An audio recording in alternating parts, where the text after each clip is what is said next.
తాకట్లో ఉన్న మీ బంగారాన్ని విడిపించి ఆ రోజు ఆన్లైన్ రేటుకి కొంటాం. Sharma gold company. నమస్తే జ్యోతి గారు. నమస్తే జ్యోతి గారు, శివుణ్ణి భోలా శంకరుడు అంటూ ఉంటారు కదా. పిలిస్తే పలికే దేవుడు, ఏది అడిగినా ఇట్టే ఇస్తాడు, ఒక చుక్క మంచినీళ్ళు పోసినా చాలు కరిగిపోతాడు అని అంటూ ఉంటాడు కదా. అసలు ఏం అడగాలి, ఎలా అడగాలి? కొంతమంది ఏమో కంప్లైంట్ చేస్తూనే ఉంటారు, నాకు ఇక్కడ ప్రసన్నం కాడు శివుడు, ఎందుకయ్యా ఇన్ని పూజలు, ఇన్ని అభిషేకాలు, ఇన్ని యజ్ఞాదులు చేస్తున్నా కూడా నన్ను కరుణించవయ్యా అని అంటూ ఉంటారు. అప్పుడు ఎందుకు అలా జరుగుతుంది? అసలు మనం ఏం అడగగలగాలి? అసలు భగవంతుడిని, శివుడనే కాదు భగవంతుడిని మనం ముందుగా బుద్ధి అడగగలగాలి. ఎందుకు అంటే బుద్ధి భగవంతుడు అన్ని జీవులకి ఇస్తాడట. చూస్తాం కదా మనం ఇతరత్ర జీవులకి కూడా వాటికి ఉన్న బుద్ధి వాటికి ఉంటుంది. మరి చాలా తెలివిగా పిల్లి పాలు వెతుక్కుంటుంటుంది, ఎక్కడ దొరుకుతాయా, చాలా తెలివిగా దాన్ని తీసేసుకుంటుంది. దానికి సమయం కూడా తెలుసు, ఎప్పుడు మన ఇంటి బయట పాల ప్యాకెట్లు వస్తాయి, ఎప్పుడు తీసుకోవాలని. ఇప్పుడే పుట్టిన బిడ్డ కూడా అండి, అవును కదా, అటో వైపు తిరిగి వెతుక్కుంటా అంటారు. జస్ట్ ఆ సక్కింగ్ హ్యాబిట్ కూడా ఎంత అద్భుతం కదండి. కాబట్టి ప్రతి ఒక్కరికి బుద్ధి వేసే భగవంతుడు పంపిస్తాడు. మరి అయితే మనుషులకు ఉన్న ఇబ్బంది ఏమిటి అంటే ఆ బుద్ధి ఏ స్థానంలో అయితే ఉంటుందో ఆ స్థానాన్ని తప్పుతూ ఉంటుందట. ఇప్పుడు భగవంతుడు మనల్ని ఎలా పంపించాడు? పుట్టినప్పుడు ఈ వికారాలు ఏమీ ఉండవు కదా, అందరిని ఒకలాగే పంపిస్తాడు. మనం పెరిగే వాతావరణం, మనం ఎవరితో మాట్లాడుతున్నాం, ఎలాంటి అలవాట్లు చేసుకున్నాం, దీన్ని బట్టి మన బుద్ధి అంతా మారిపోతూ ఉంటుంది. కాబట్టి బుద్ధి అన్నది అందరికీ, కేవలం విద్యార్థులకి అనే కాదు, మనిషిగా ఉన్నంత వరకు, అంటే మనం వెళ్ళిపోయేంత వరకు, చనిపోయేంత వరకు బుద్ధి అవసరం. అప్పుడు మనకు 70 ఏళ్ళున్నా బుద్ధితోనే ప్రవర్తిస్తాం. మనకన్నా చిన్నవాళ్ళని మనం దూషించటమో, తిట్టడమో, లేకపోతే ఇంట్లో మనస్పర్ధలు రావడం ఇవేవి ఉండవు. ఏ వయసు వాళ్ళకైనా, ఎవరికైనా బుద్ధి కావాలి. కాకపోతే ఇతరత్ర జీవులకి అది ఉన్నా, ఇంకా కావాలన్నా పాపం అవి వెళ్ళి భగవంతుడి ముందు కోరుకోలేవు. భగవంతుడా బుద్ధి పోయింది, తప్పైపోయింది, నాకు బుద్ధి ఇవ్వు అని ఒక కుక్క, ఒక ఏనుగు కోరుకోలేవు. మనకు ఆ అదృష్టం ఉంది. మనం పోల్చుకుని, అమ్మో నా బుద్ధి మారిపోతోంది, లేకపోతే నాకు సరిగ్గా బుద్ధి లేకుండా ఉంటుంది, నేను ఎందుకు బుద్ధితో ఆలోచించట్లేదు అని మనం భగవంతుణ్ణి అడగగలుగుతాం. మనకు ఆ శక్తి ఇచ్చాడు భగవంతుడు.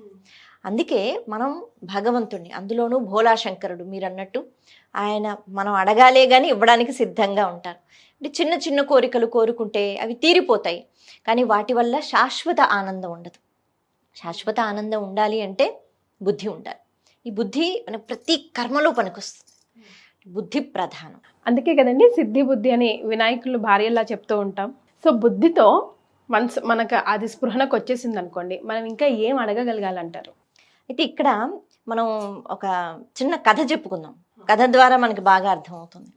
అయితే ఈ కథకి అంటే ఎందుకు చెప్పుకుంటున్నాము అంటే, ఒక పాశం అంటే మనల్ని ఎవరైనా కట్టేస్తే దాన్ని ఆశాపాశం అంటారు. మనిషి ఆశావాది అంటారు కదా, ఆశలు ఉండాలి. అంటే మనం ఉన్నత స్థానానికి వెళ్ళాలి, బాగా చదువుకోవాలి, అలాంటి ఆశలు కాదు. అవి కాకుండా ఇంకా రకరకాల ఆశాపాశం ఏదైతే ఉంటుందో దాంతో ప్రతి మనిషి ఉంటాడు. ఏదో ఒక ఆశ, కొన్ని మంచి ఆశలు ఉంటాయి, కొన్ని చెడ్డ ఆశలు ఉంటాయి. అంటే ఈ ఆశాపాశంలో ఇరుక్కుపోయినప్పుడు ఏది మంచి ఏది చెడు తెలియదు. అందుకే భగవంతుణ్ణి, భోలా శంకరుడు అంటే కేవలం లింగాకారం కాదు, శివుని ఆకారం మనం గుర్తుకు తెచ్చుకుంటే ఆయన అసలు అంటే ఐశ్వర్య ప్రదాత. కానీ ఆయన ఎలా ఉంటారు? ఆ పెద్ద జటాజూటంతో ఆయన శ్మశానంలో తిరుగుతూ ఉంటారు. ఆయన బూడిద పూసుకుని ఉంటాడు. అలాగే కొన్ని సందర్భాల్లో ఏనుగు చర్మం అంటారు, పులి చర్మం, అది మాత్రమే చుట్టుకుంటారు.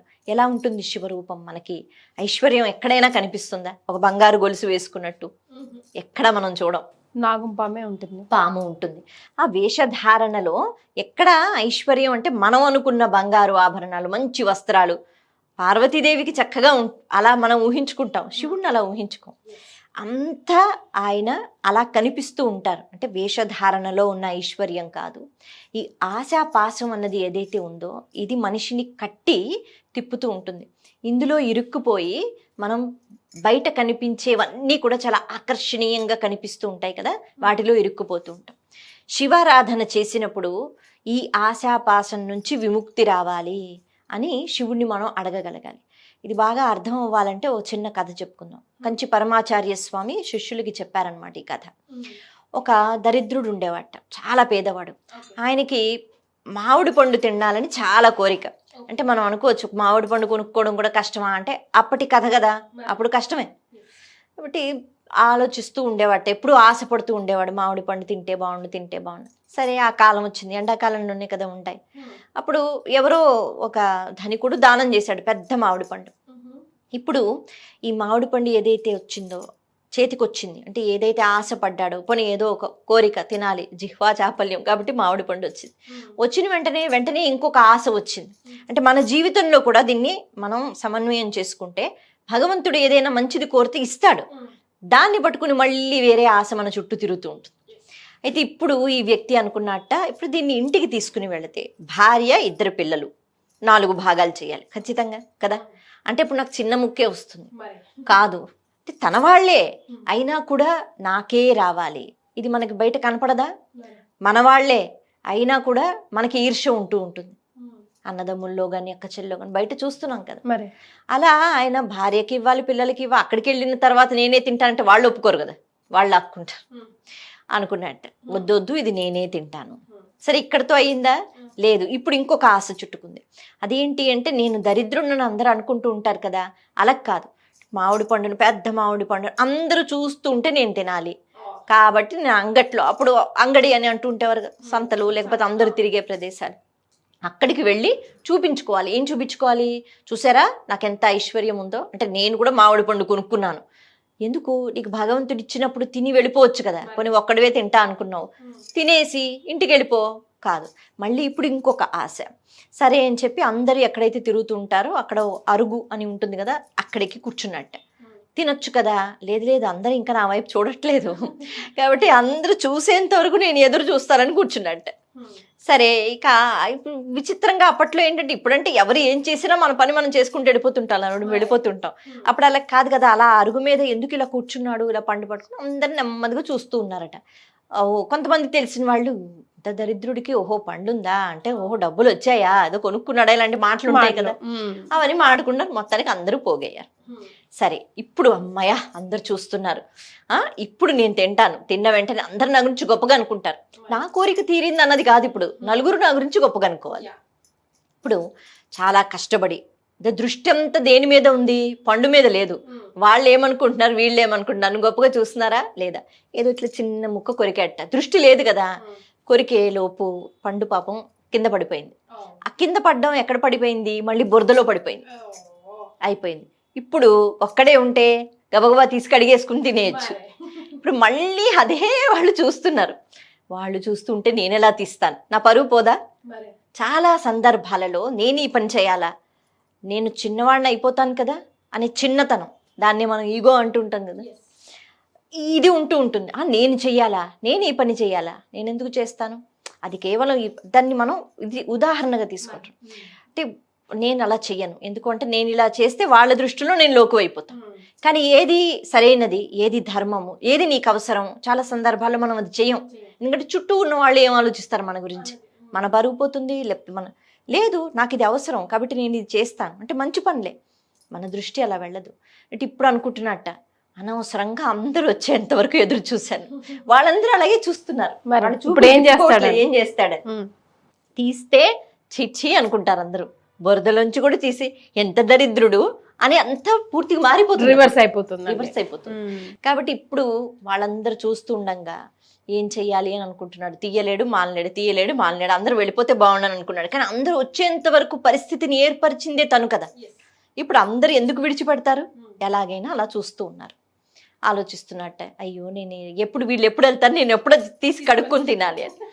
ఈ సమయంలో పంది వచ్చింది, దానికి సంబంధం లేదుగా, చక్కగా తిని వెళ్ళిపోయిందట. అయిపోయింది, ఇంకేముంది, ఒత్తి చేతులతో ఇంటికి వెళ్ళిపోయాడు. ఏ ఆశ పడ్డాడో మళ్ళీ ఇంకో ఆశ. కాబట్టి మన జీవితంలో కూడా కొన్ని పనులు ఎలా జరుగుతూ ఉంటాయంటే, చాలా సందర్భాలలో కొన్ని కోరికలు మనకి భగవంతుడు తీర్చిన రకరకాల ఆశ ఏదైతే ఉంటుందో, అంటే ఏ ఆశ మనకి మంచిది కాదు, ఈ ఆశ పాశం అన్నది మనల్ని కట్టి కుదిపేస్తూ ఉంటుంది. అందులో ఒకసారి మనం బంధింపబడితే బయటికి రావడం కష్టం. అలా బయటికి రాగలగాలి అంటే ఈశ్వర ఆరాధన చేయాలి.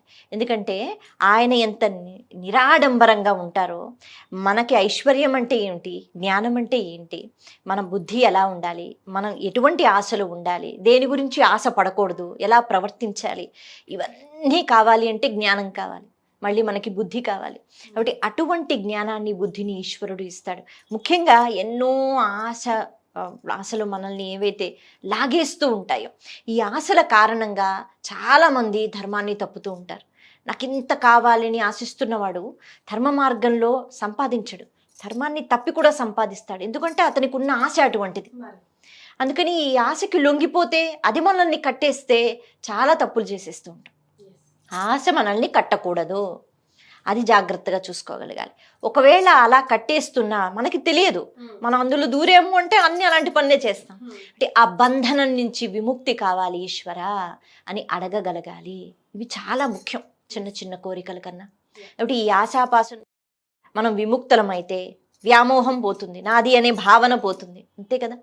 ఆశ కలిగితేనే మనం మన దగ్గర ఉన్న పదార్థాలు కూడా ఎవరికి ఇవ్వం. ఎందుకు అంటే అది అత్యాశ అనే మాట వింటూ ఉంటాం, ఇంకా కావాలి ఇంకా కావాలి.